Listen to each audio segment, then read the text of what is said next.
విశాఖలో జరుగుతున్న దగ్గుపాటి వెంకటేశ్వరరావు రచించిన ప్రపంచ చరిత్ర పుస్తక ఆవిష్కరణ సభలో పాల్గొన్న ముఖ్యమంత్రి చంద్రబాబు, కేంద్ర మంత్రి నిర్మలా సీతారామన్, మాజీ ఉపరాష్ట్రపతి వెంకయ్యనాయుడు, ఎంపీలు పురంధేశ్వరి మరియు భరత్ తదితర పార్టీ కార్యకర్తలు.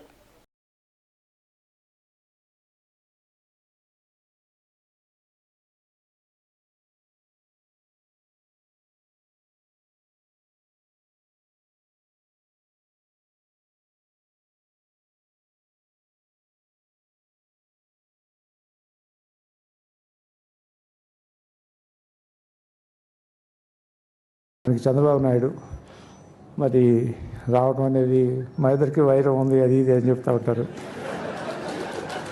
వైరాలు ఉన్నమాట వాస్తవమే, కానీ ఎప్పుడు ఒకే రకంగా ఉండకూడదు కదా, ముందుకు వెళ్తూ ఉండాలి, అవన్నీ మర్చిపోవాలి. భవిష్యత్తు అనేటటువంటిది ఆశాజనకంగా ఉండాలి అనేటటువంటిది నాకేం కోరికలు లేదు స్వామి. మళ్ళీ చంద్రబాబు నాయుడు గారు ఎవరైనా కాదన్నా మీ అందరికీ తెలుసు విషయాలు. మేమిద్దరం ఏదైనటువంటి అవన్నీ గతం, ఇక వాటి గురించి అవసరం లేదు.